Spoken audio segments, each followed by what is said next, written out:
Big boss മലയാളത്തിലെ season 5 മുതലാണ് കോമണേഴ്സിന് അവസരം കൊടുത്തു തുടങ്ങിയത്. അത്തരത്തില് ഇതുവരെ 3 പേരാണ് ബിഗ് ബോസ് ഷോയില് മത്സരിച്ചിട്ടുള്ളത്. അതില് ആദ്യത്തേക്ക് ഗോപികയായിരുന്നു. പക്ഷെ അധികനാള് ഹൗസില് തുടരാൻ സാധിക്കാതെ ഗോപിക പുറത്തായി.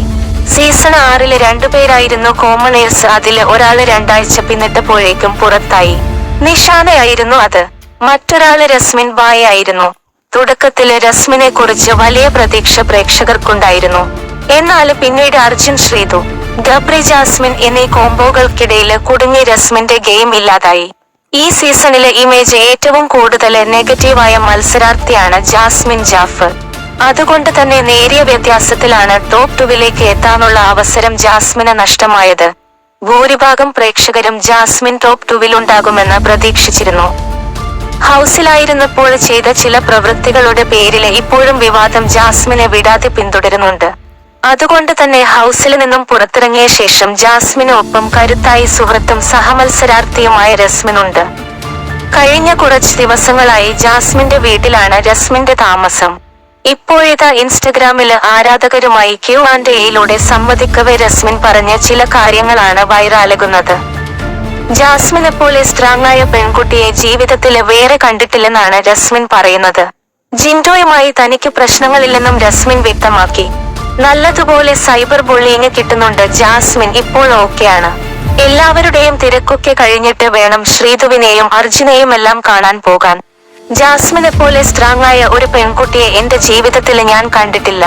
അത്രത്തോളം കോർണറിങ്, ടാർഗറ്റിങ് എന്നിവയെല്ലാം അനുഭവിച്ച ഒരു പെൺകുട്ടി ഒരു സീസണിലും വേറെയില്ല. അതുപോലെ ജാസ്മിൻ ജെനുവിനും റിയലുമാണ്. ബിഗ് ബോസിനു ശേഷം ബിഗ് ബോസിന്റെ ശബ്ദവും അവിടുത്തെ ടാസ്കുകളും ഒരുപാട് മിസ് ചെയ്യുന്നുണ്ട്. ജാസ്മിൻ കുറച്ച് ടൈം എടുത്താലും എല്ലാം സെറ്റാക്കി ഇൻസ്റ്റഗ്രാമില് വീണ്ടും ആക്റ്റീവാകും. ജാസ്മിൻ ജാഫർ അടിപൊളിയാണ്.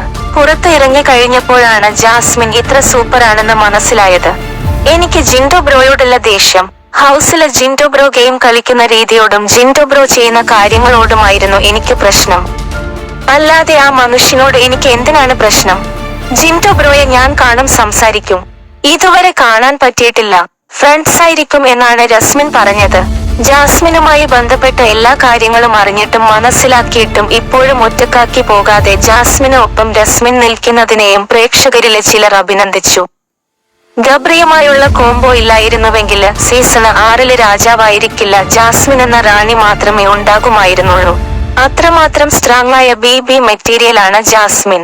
1-ാം സ്ഥാനത്ത് എത്തിയത് ജിൻഡോയാണ്. 2-ാം സ്ഥാനക്കാരൻ അർജുൻ ആയിരുന്നു. 3-ാം സ്ഥാനക്കാരിയായി ജാസ്മിൻ എവിക്റ്റായപ്പോൾ ഏറ്റവും കൂടുതൽ വിഷമിച്ച മത്സരാർത്ഥിയും രസ്മിൻ ബായി മാത്രമാണ്. കുക്ക് വിത്ത് കോമാളി എന്ന ഏഷ്യാനെറ്റിലെ ഒരു പരിപാടിയുടെ ഭാഗമായ ശേഷമാണ് ജാസ്മിന് ബിഗ് ബോസിലേക്ക് ക്ഷണം ലഭിച്ചത്.